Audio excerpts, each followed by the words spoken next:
on Coleman. Count on Coleman. If your world is looking strange, you can count on Coleman for change. Hi, Baton Rouge, District 10, East Baton Rouge Parish, all of you all out there. Here we are at Coleman Cares Podcast. And so why this conversation matters? Well, because you know what Coleman likes to do. Make folk aware of everything that's going on in this great district, this great city, this great parish. And yes, I want you to know that I have a gentleman here with me today that can help me do that. And so that is none other than our district attorney, Hillar Moore. So I say thank you for joining me this day. Hillar, you know, our community hears a lot about crime, but they don't hear enough about justice. You know, before we get into the policy, what are you seeing right now in East Baton Rouge that people need to understand? What do you wish that the residents knew about your office that they may not know?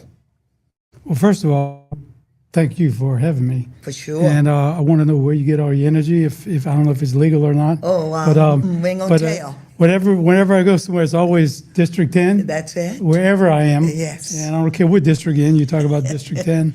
And you've been very vibrant in this district and very vocal. And it actually helps because you're in one of the areas of town that has historically had issues, 7802, 7805.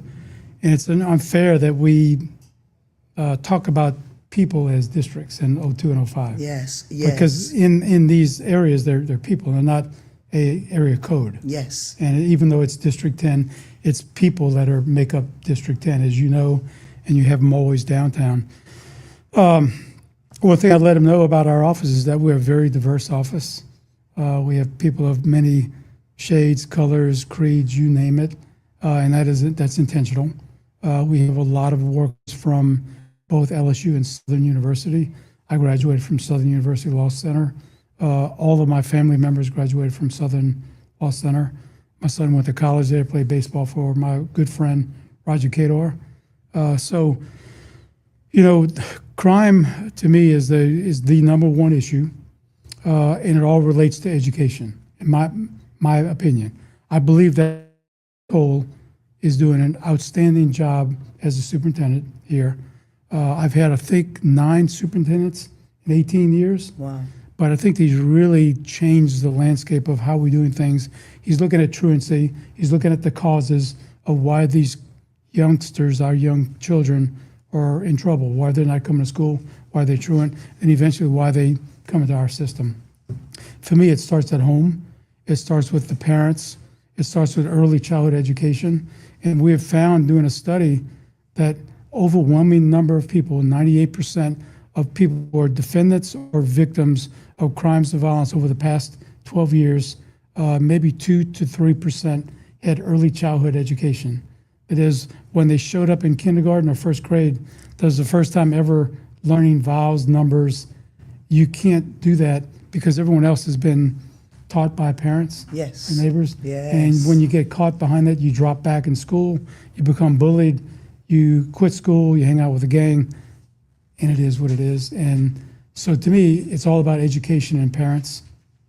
And that's the big thing. And you know, I have a summer program going on right now, and I've gone to other summer programs, and I tell them this is crime prevention right here at its finest. And so, and even 70% of the murderers hadn't even finished high school, they have not, the incarcerated folk.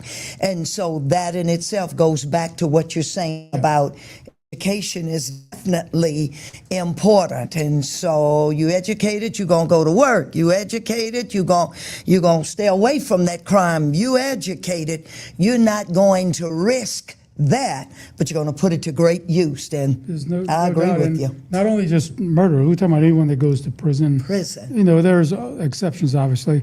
And when we talk about education, People do not need a college education. We like for folks to have a college education. That's it. Sounds good, but you need people that have other specific training mechanics.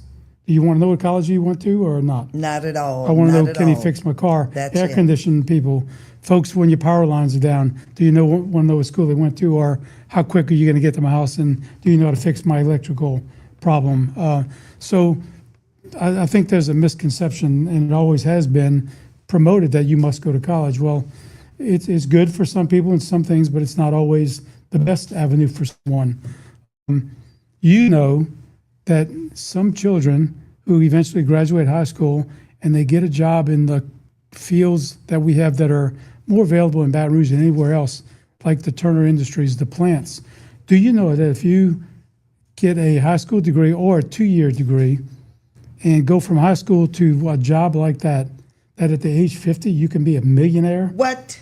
You're right. Now- You are right. Now, you have to get the job on time. Work ethics. You have to be drug-free. Work And ethics. those two are in transportation are big issues. Transportation is a big issue for youngsters as well.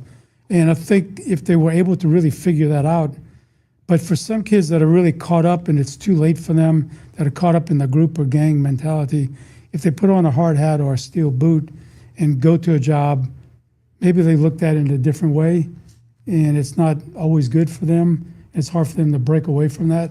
So we have to find a way that get into good things before they get into that bad spot, to get them extracted from, because it's hard. That's right. That's it. And did you know that the study that we did here, a young black male in Baton Rouge, if he is involved with a gang or group activity, he is 900 times more likely to kill or be killed than anyone else walking the street, same color, Wow. at all. Wow. So, in my opinion, we do not spend enough money, time, effort for our youngsters and our mothers that are giving birth to children early on, to get them educated, to get them early childhood education, to stay with them throughout the entire process, to make sure that they get that early education and they're not in our system, because our system is not one you want to be in. It's hard to get out once you get in.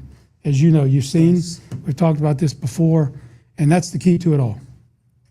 You know, so often people hear about the DA, but they really fully understand your job and what it is. You know, they often blame your office for what is actually out of your control. And so talk to the listening audience and all of us and tell us about your office, the purpose of it, what the responsibilities are, and what you're not, really. Yeah, so we're basically here to prosecute cases that are brought to us, or not prosecute those that we should not prosecute. Yes. So that's the general premise for the DA, is that we prosecute cases that come to us. But we've taken on other roles, and we also have to do justice. So prosecution is the part of it, that is going to court and charging someone. But also part of it is looking through that person. Why did you do what you did? Why are you accused of doing what you did? Did you do it? Is there a reason why you did it? How can we get you back in help?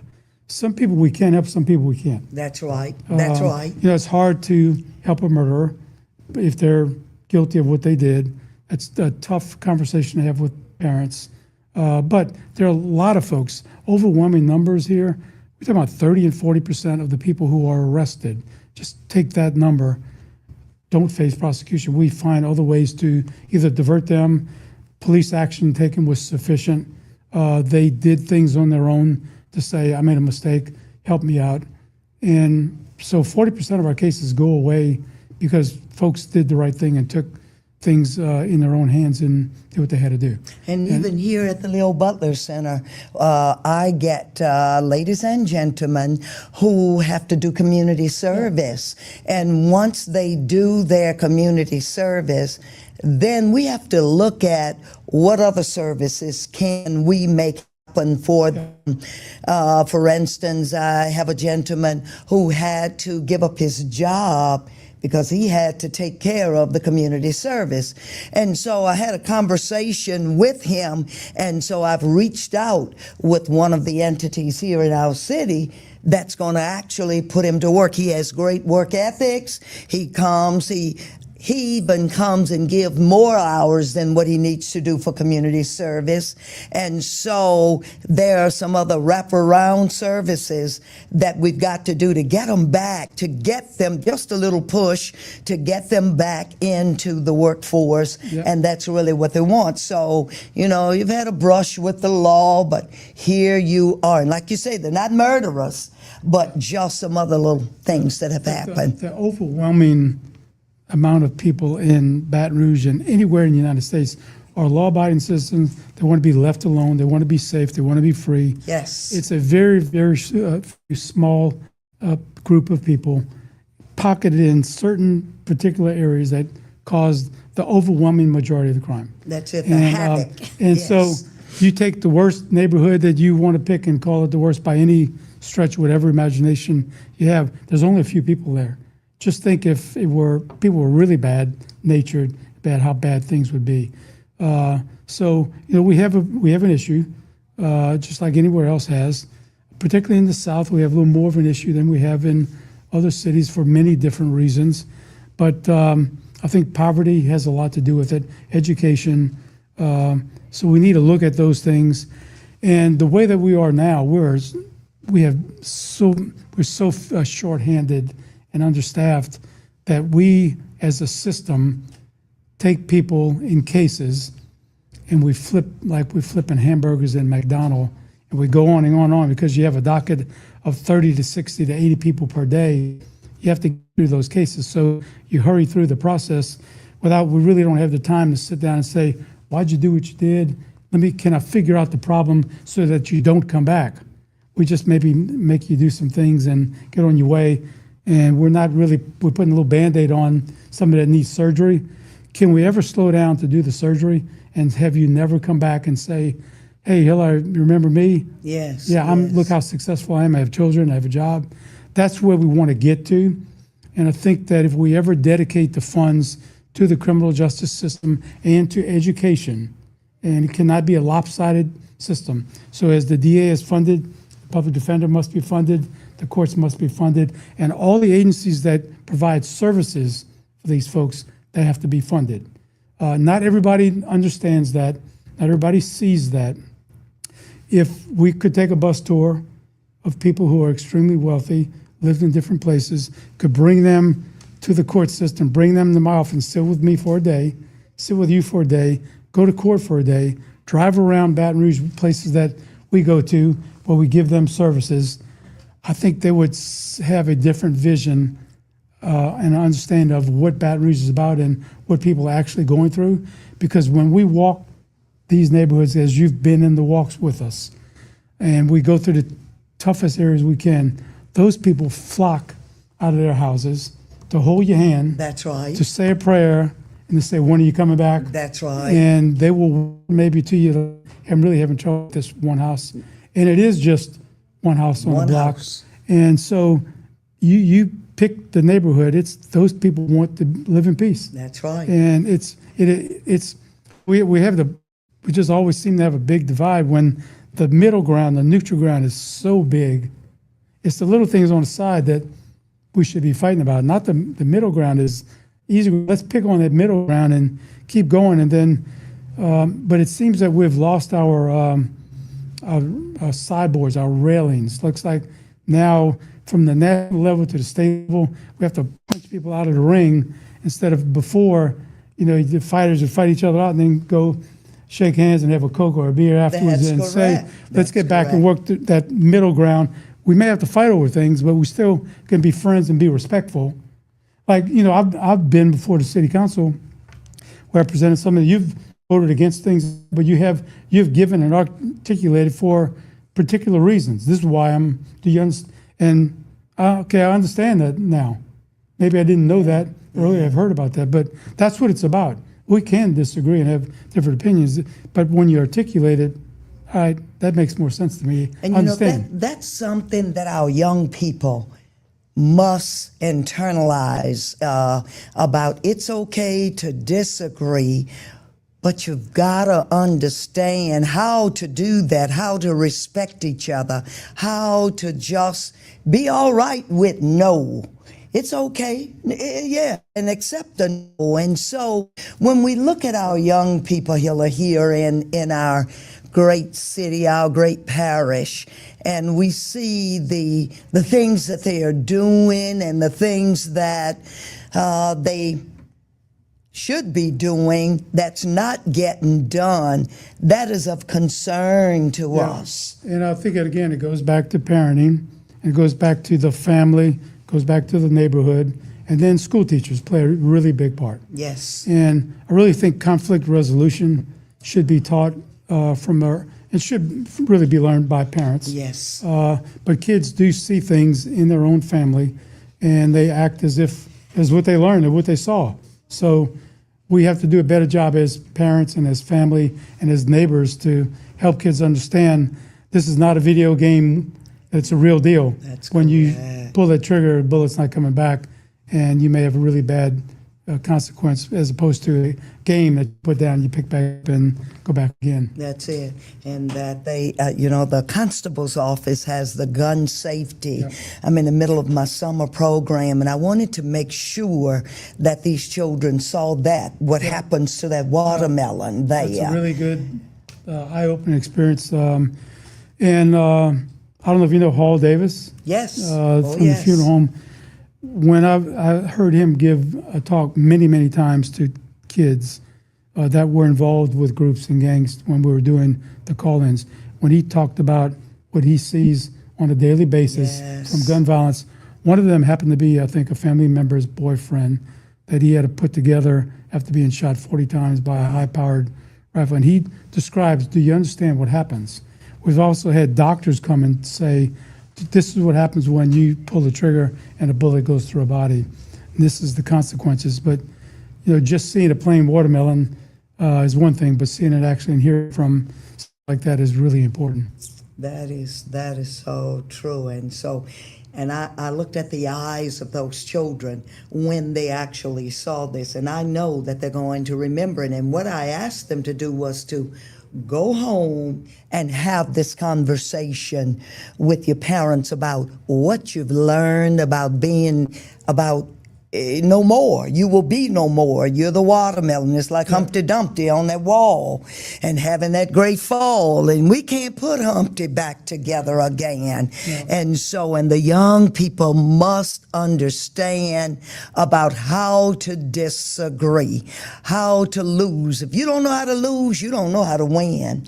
And so they've got to understand that it's okay. Yeah, all of that. It's okay. And so, as you said, all of this comes back to the family, the parenting. And, I know that there are parents out there that are really in need of our help. No doubt. They are really in need of our help. They want I don't know a parent that do not want the best for their child, but they don't know how to get there. They don't know how to matriculate. They don't know how to do that. So they are really open in their own way. They are really open to receiving, to understanding how to do a lot of this. And it is our job. It is community's job. It is church's job. It is all of our jobs to assist these parents in all of this. And so how to be the parent that they need to be in order to bring up children. And I do still think that starts with early child education. Because you're not only educating the child, you have to educate the parent that just had the child and stay with them. You can't just give up. Oh, I've told parents that. So that is what the plan is through the Baton Rouge Area Foundation and the Chamber, is to find a system and a way to meet the parent at the birthing. Yes. And stay with them from the beginning. Because the studies that they did on these kids that did not have early child education, when they were failing behind, when we put them in a school that was high performing, man, their grades just rose. And when they took a really high performing person, put them in a school that was low performing, their grades went down. Yes. So it does make a really big makes a difference. difference. And oftentimes parents, particularly men, are afraid to ask for help. Foam, you're familiar with foam. Fathers on a mission. And they do such a good job, but you have to want to get there and just at least bring yourself and hear the message from LeVar. Yes. He can give you the Yes. very good message. He had a great event this weekend. Yes. But men are afraid to come to there and say that, hey, I'm weak in this position. I need some help. And so it's all about asking for help. And we have to be able to give them help. Tell me this, you all support victims when family members lose family members, then you all support those victims. Talk to me about how and what you all do, because, Yeah, that's a very difficult time for us is when there's a murder. We try to go to the murder scene ourselves to meet not only the police and see what's going on, but also try to talk to the victim's family if you can. Not a really good to speak with them, but I do remember when Devin Page was killed, that I went to that scene, met his mother, met his grandmother. I had his grandmother before because she'd been active, but just to see and feel the emotion that night at that scene with 90-something rounds that were shot that night, Yes. and to see her, scream that, when is this going to stop? It has to stop. This is my grandchild. It hit her. And you wouldn't expect it for her and her child and now her grandchild, but you have to meet them and, what is the proper time? And oftentimes, surely we cannot bring someone back. that's right. And what is justice for them? It's different from family to family. Some families are understanding and say, I'm okay with this or that. Others are just not. Not at all. This is That's my right. child. That's right. And it becomes even more difficult when it's a juvenile defendant that kills another juvenile or an That's adult. When I right. say juvenile, now it's below 18 years of age, used to be below 17. But when there's a 15 or 16-year-old child who's this tall and his weapon is maybe about that tall, and he shoots and kills someone, maybe with an automatic switch and a lot of rounds are shot, someone's killed. When you have that conversation with the victim on the other side, you've met with the defendant's mom and begging you to keep that child in juvenile court, which a life sentence is, the oldest is 21 years of age, and they're 17. When you relay that message to the victim's family, it's a very difficult one to have. Yes. So I think we really need to look at our juvenile system, and because after 21, there's children get no services, and they're back on their own, and you know what happens, they generally back reoffending again. Back up It's not good for the family. So we can't bring someone back, but you can give them as much love and attention as you can, which is oftentimes difficult to do. Staying in touch with the families are difficult, but we try our best. And so often they may ask you or ask others or talk about why are they back on the street after they've committed a crime. And so help people to understand what happens when someone is arrested, charged, released, or convicted. What is it that you are Hillar Moore, you are the DA, but there are laws. And there are rules and there are regulations that you must abide by. So make the listening audience understand. Yeah, so judges are always in a tough position. I've always said I just never want to be a judge, particularly because of two things, is generally setting a bond. I never want to be a judge for that reason, because you have to have a crystal ball and make a decision about a bond. Bonds here, bails here are based on money. And so that's a difficult situation, particularly when someone has killed someone. What is the appropriate bond to keep an alleged killer? Because you have to remember, at that point, they're alleged.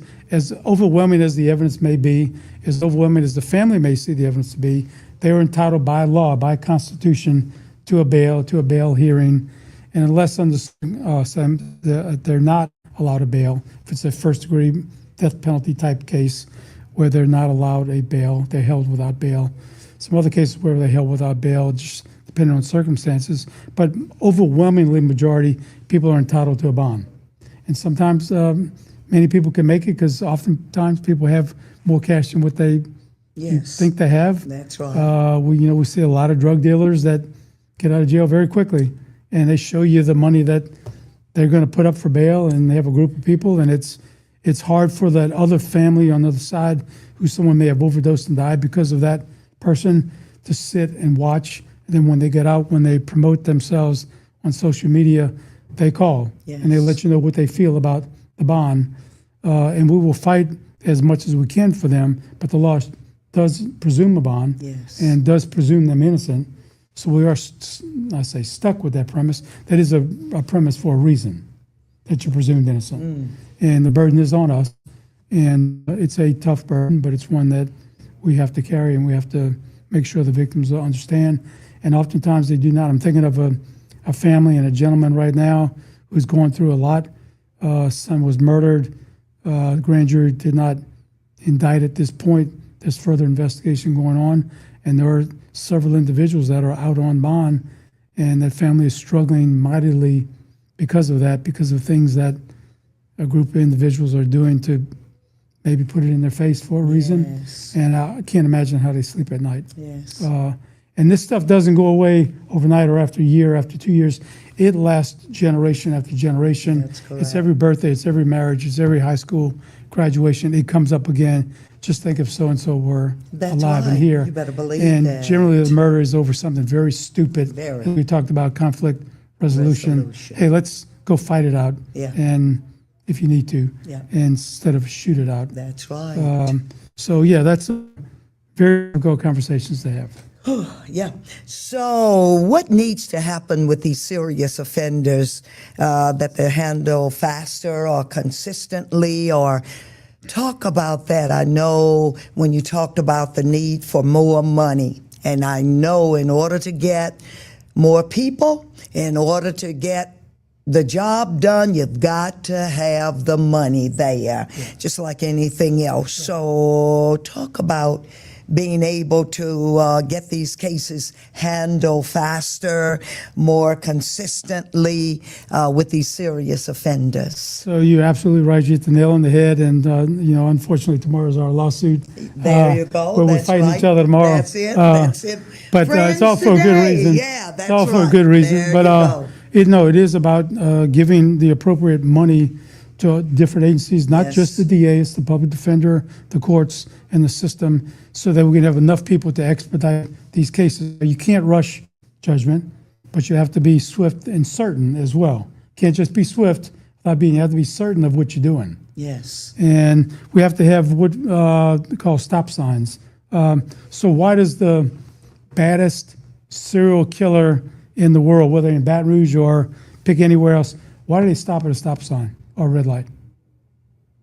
You're a killer. You're a badass. Why do you stop at a red light or stop sign? Because that's the rule. Well, besides that, if you run it, what happens? Oh, wow. What could happen to you? You better believe you may get killed because another car may come and hit you. So you can at least slow down and look around. And so if we could instill more stop signs in our system, that people respected the law because it was enforced properly, evenly, then you put more stop signs and people say, okay, I understand why they have that law. It's to stop so-and-so from doing this or that. Yes. And we don't have as many stop signs. People have lost trust in systems for reasons. Can we get back and install stop signs and red lights that people obey because they respect?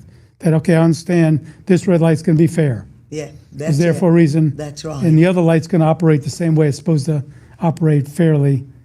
And that's really what I hear from people is that, hey, the system has to operate fairly. I don't see it that way. You really don't see it, I guess, until you're in it, maybe as the victim. That's you see it a little differently. You better believe that. That's true. Having been a defense lawyer for 16 years, I do see both sides. I'm able to see it better now as a DA than I would have had I never been served as a defending the public, defending people with murders or you name it, whatever kind of case. So I think that has made me a better district attorney. And see, on the flip side, ladies and gentlemen, of this gentleman here, let me tell you, oh yeah, he's out there after all of these crimes have been committed and have to wake up during the night out there. But let me tell you, I have seen him on his knees in that yard, in that garden there, and I have not seen such long veggies in all the days of my days. And so, yeah, that's one of your greatest hobbies. I'll bring you some more. Yeah, there you go. And see, I know what happens when you're in that dirt and digging. That's when you getting your mind, your thoughts, Sure. all Nobody's of that. talking back to you. Nobody is. shooting. Nobody. And then that's therapy, really. Things are growing, and you get to eat the things you grow. It's That pretty, you grow. It's That's pretty therapy. good. Great. So a lot of really good therapy. Working with your hands in the dirt. That's right. Best thing that I've had. Coached for 25 years baseball, and we talked about conflict resolution. Let's take baseball or football. How often do you lose play? You're not out there punching or killing someone or going from the side. You accept that as, hey, this is part of the game. I'm going to get beat sometimes. That's right. But all right, I got beat fairly. Let me just beat them fairly the next play. That's right. Babe Ruth, one of the best around. Hank Aaron. Look at him. He was one of the most successful baseball players in America. He batted in the 300s.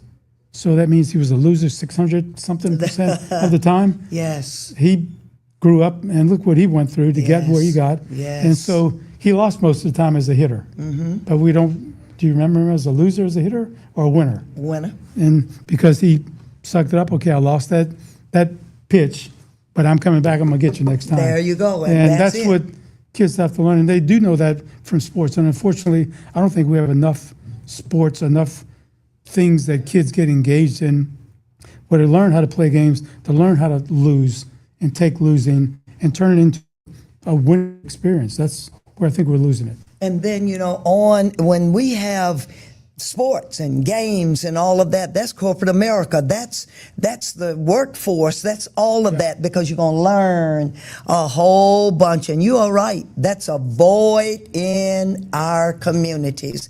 So you all sitting out there, I don't want to hear any complaints. I want you to be a part of eradicating a lot of the crime or the could be crime out there. I want to know what you're doing with our young people to keep them from having to go in that court system. So, is there anything else that you want to tell this listening audience out here? Yeah, I just wish they would be able to spend a day in our shoes and see us, what we do. We have some very, very good, hardworking, dedicated, talented people of all walks of life, of all color, and we try to do our best with what we have. Oftentimes we fail. Oftentimes we probably make decisions that people don't agree with or don't understand. It's hard for me to explain my decisions in front of a camera for 20 seconds and 30 seconds when it took me 5 years to get to that case. It's hard to do that. So, hopefully we can get to that point, but just seeing and understanding the system from both sides. They should also spend that time with the public defender as well and see what goes on both sides, or just come to court and see what happens, come to a trial, see what goes on, and then you will not want to be a part of this, particularly as a victim or as a defendant. But we have people that are even-handed, that want to do the right thing, and our interest is public safety. That's the number one goal. I don't care who you are, what color you are, where you're from. We don't ask that. It's how can we protect the public? That's it. That's it. And so that's a great idea. I may have a community meeting with the public defenders and have the folk to come and understand what actually goes on. So, Baton Rouge, District 10, you've heard it. From A to Z, and then A again, from our DA here in this great city, this great parish. And you've heard it from Hillar Moore, our DA. And so as I sit here, I want to say thank you. Thank you for all that you do. Even when you're misunderstood, just keep pushing, because all of us at one point is, and until folk Yeah, come on out here with us. We invite you all to come on and see us and have conversations and see how you can be a part of the solutions that we have in need of, that we are in need of in this great place.